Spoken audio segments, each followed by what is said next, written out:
And welcome back here on Adobe Live, live from OFF in Barcelona, OFF 2019. And for the next 25 minutes, it's going to be super interesting. We're going to be with Caroline Luft. Yes. Yes? That's correct. Caroline or Caroline? Caroline. Caroline. Yes. Caroline Luft. And she's a neuroscientist. And we're going to be exploring what's behind creativity as far as the brain is concerned. Yes. Right? Yes. Correct me if I'm wrong. Maybe I'm just so today, talking. what I planned for us to do is basically walk people through your creative process. Okay. So I'm going to propose you to make I'm going to test your creativity in a drawing. All right. So basically, I'm going to ask you already. to complete a figure. Okay. And after you do that, you're going to have 2 minutes. Mm-hmm. And after you do that, I'm going to ask you questions about how you came up with the figure. Okay. And what you've done and how creative your figure is compared to what we have in our databases. All right. And I will walk you through the process and explain what creativity is about and how the brain comes up with that. I'm going to open up today and show the true Rufus. And so that's going to be cool. I'm going to be doing that on my iPad. But first, you wanted to talk to us a little bit about, you had a presentation that you wanted. Do you want to do that? Yeah, I think we can do it as we go with your drawing. Okay. Yes. All right. Okay. So, because I don't want to prime you too much on the thing. All right. So, you will now open the file I sent you. I do. The file. Okay. Yeah. So I'm going to add a image layer. Yep. And okay. Is this the one? Yes, that is the one.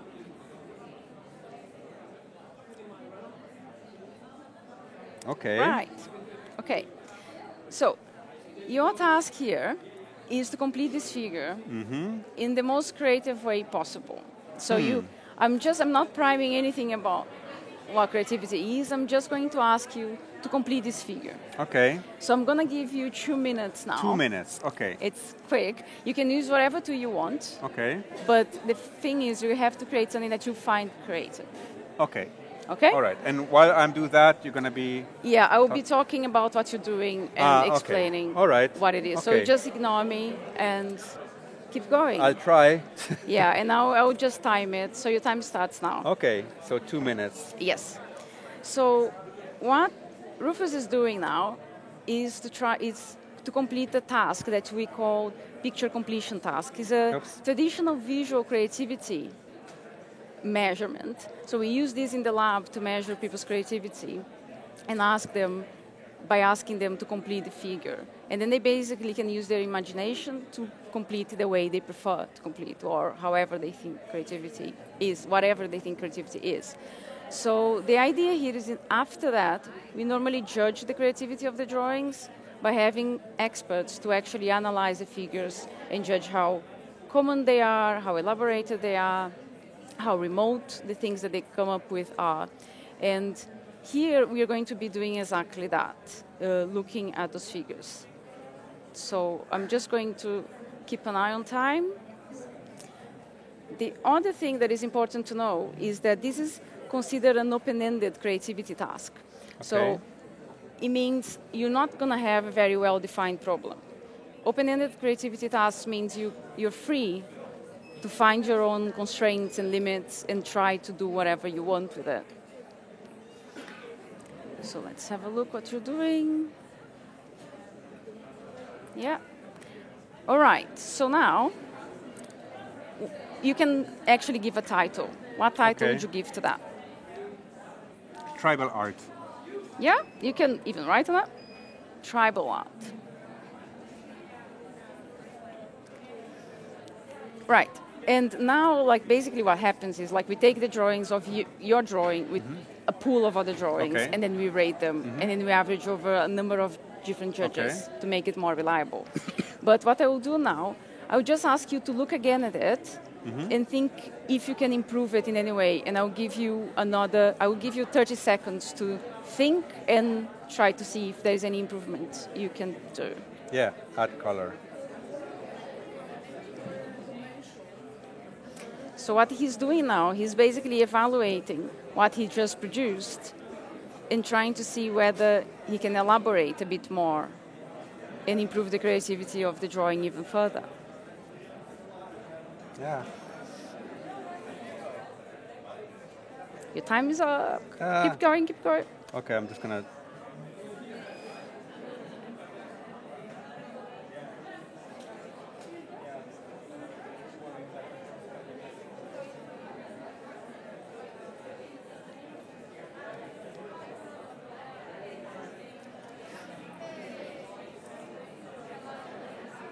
Okay, that's it. That's okay, it? I'll let you finish. Okay. Yeah. Okay. Okay, that's beautiful, actually.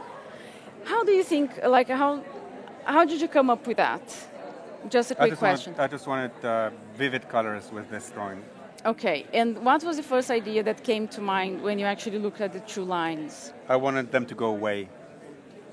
To go? Away. To go away. Yeah. Yes. This is why I started with the rounded things. Yeah. I see. That's very creative because actually, what we find in the lab usually when we give these drawings to people, the first thing that comes to their mind are very similar things. Like we get a lot of train tracks, roads, Yes. and also like glasses and trees. Like the far most frequent drawing that people get is tree. Yes, like exactly. They use the tree. I can show you some examples of drawings that use the same thing as you did, and then we can have a look and think about this a little bit further with the concepts of creativity. Oh, sorry. So if you just look at this one, for example, this is a Actually, it was okay. Just if you want to play it, because on the screen we see the slide. All right. Okay. So this is one of the examples which are highly original. And they are still a trail, like they are a road, which is not very creative, it's a road. But at the same time, the fact that this person called it a lady with a racy track hair and made a new combination of combining a road, a track, with someone's faces and made it a lady is highly original. Okay. So there are many ways you can achieve creativity in this drawing. So yours is extremely elaborate and it's not very common because no one has drew any tribal art in a data set we have of hundreds of participants. Right. This is highly unusual. I'm unique. But that's what we have to understand. So the main message here is you have different ways of expressing creativity. And something can be creative because, for example, they combine two different concepts, which are very remote, but also they can be drawing something that is really like what you would expect with this figure, like a tree, as I said, which is very frequent, but like this one made a deeply rooted home for Mr. Fox, which is a very unusual type of tree, if you think. So the idea here is like you can elaborate more and be more creative through that, or you can be more creative by coming up with very remote associations. And the brain mediates those aspects a little bit different. So some people have more, like, is better at doing a very original, like, remote association, whereas others are much better at elaborating. And some people have very good balance. Another example, for example, this. Original but less fit for purpose. So this is someone who didn't know what to draw and then said nothing makes sense. Okay. In a way, if you consider... But that also represents a state of mind, I guess. Exactly. Yes. So, and also, if you think about the creative, like the actual task instruction, it was complete the figure and be creative. Yeah. Do something to complete. And in this case, the actual drawing does not have anything to do with the lines. So in a way, it's less creative because it's less fit for purpose. So and here we come with the main definition of creativity, which is something that is both original and novel, and on the other hand is adequate and is fit for purpose. So whenever you're trying to do a task, even though it's open-ended, you have to have in mind what is the purpose. And because I said be creative, that was the purpose of it, right? Yeah, Huxley says, looks like the task made somebody annoyed. This one. Oh yeah, it is actually true. Okay. And also, like, the participants come to the lab and they are already annoyed with having to wear the caps and all. They might have been that. Yeah. Yes, because yesterday we didn't have time to do this now here on stage, but like we had a lot of creatives, like with all these caps with all the little electrodes. Yes. Electrodes on their head, and Caroline was was measuring the brain waves as they were being creative. Exactly. So the idea here that, for example, here is another one which is original but less elaborated.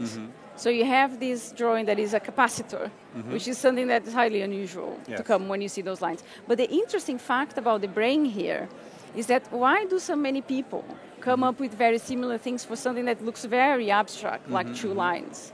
This is because your brain is actually learning all the time, and by experience you have things that are more frequent, and that's kind of the algorithm your brain uses to reach things. Okay. So you go from the most frequent, the most expected, the less novel, to the most novel. So the lesson to learn here, and I think that's why I said, like, did you do actually the first thing you thought? Because usually the first thing you think is unlikely to be the best, most novel idea. Okay. Because the first things we think are normally things we are more exposed to, and that are what other people's experiences are similar. So basically we don't get very creative by going with the first idea. And that also connects to something I really would like to talk, because if you think about, okay, we just go with the first idea, and that's normally not creative. I had to go with the first idea. Because you had 2 minutes, yeah. But you know, some people, they would actually spend less time doing the details of the drawing, and actually spend more time changing their minds. And sometimes actually the former, like thinking for a longer time, results in more original, unusual ideas. Whereas the later, like spending time elaborating, results in more elaborated ideas. So creativity can be reached not only by just drawing, not only by only coming up with something novel, but also by elaborating or by thinking of something that is different remote connections. And the second thing that is very important to think is, like when I ask you to reevaluate, then you can always come back to it and think again. So, and now there's an interesting fact that neuroscience shows us that if you actually try hard and then leave it for a while, this process we call incubation, your brain's going to keep working on it in the background. And the same brain areas that are used for mind wandering. I just found a synonym for my procrastination. It's not procrastination, it's incubation. Exactly. Exactly. Like, exactly. I think about something and then I think I'm procrastinating, but no, I'm incubating. Exactly. You can use that term now. It sounds much better, right? Yeah, I'm incubating. And then there's something that's really like good to do, which is called the planned or scheduled procrastination. You actually start working on something and on purpose you procrastinate. You give your time, you give your brain time to actually think about it. Which is pretty cool. So now the other question I was going to ask is, do you believe your creativity, people's creativity can improve, or do you think that people are born creative? Think creativity can definitely improve, and with daily practice, for example. We talked about with a couple of guests today as well, like take time in your day to do something creative, even if it's only for 10 minutes or an hour or something, but make it a habit, and a habit becomes incorporated, and you become better. Yes. And that is so true. And what I was going to say is that you have something that we call the growth mindset. This is a theory. Basically this is, you believe that you can actually improve creativity. This can also be applied to intelligence. So people who believe that they can improve, they actually perform better in like intelligence tests and also creativity tests. Okay, we're not going to do an intelligence test today, but no, probably not very good idea to do. But they actually improve more, and by believing that you can do better, you actually work more on it. And that relates to the first idea I was talking about, which is if you believe you can improve, you're also not going to give up on the first idea, because the first idea is the most obvious idea you have. So if you think about someone who has a fixed mindset, some people who believe, I'm not a creative, this is not for me.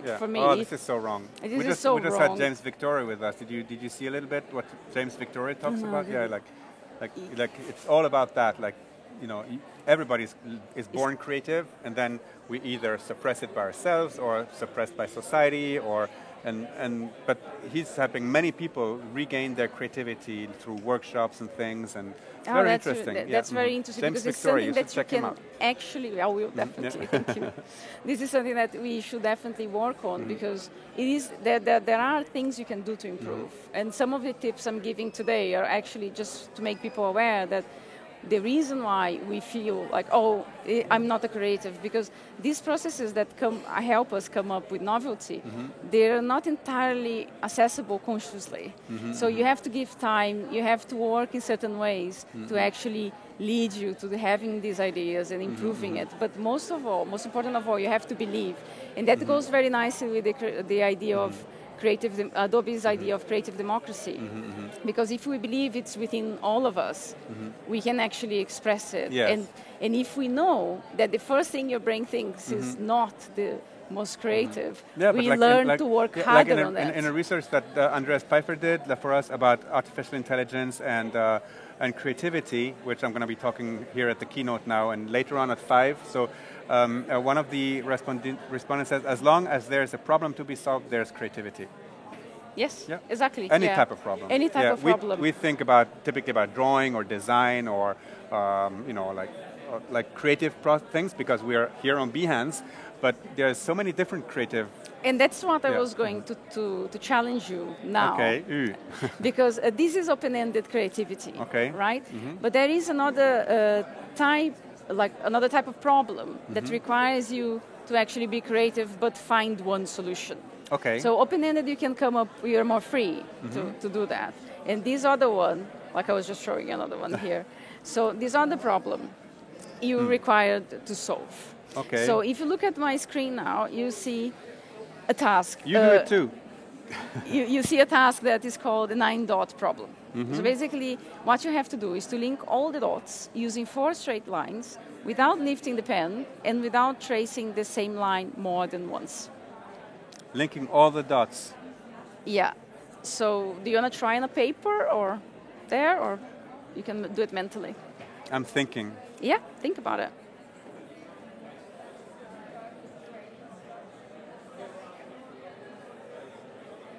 And can they be linked by the center? Yeah, they can be linked from anywhere. Okay, but they cannot be 3 lines. It has to be 4 lines. No, because, all of them have to be connected through these 4 lines. Okay. So you have to link all of the dots using 4 straight lines and without retracing them, without going back and forth. It is a hard task. Oh, Kevin says, too easy. Yeah, right. It's not easy for me. Try harder. Tell me, what are you thinking now? What are the solutions you're considering? Maybe thinking about suck. Yeah, so if you do 3 straight lines and 1 diagonal, that's not going to link because they're going to be all unconnected. Unconnected, yeah, okay. They have to be connected. And you cannot leave the pen. If you do 3 lines, it will... Okay, let me try it here. Try it.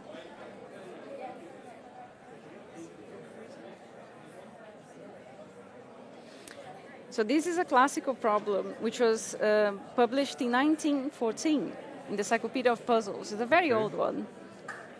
And it's likely that many people who are watching us have seen this. Nah.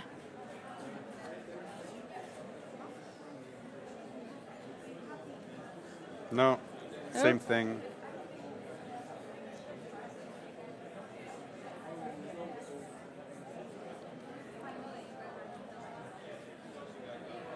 No. Okay. I don't get it. Can I give you a hint? Yes. You don't start from a dot. Oh, from outside of a dot? Yeah. Okay.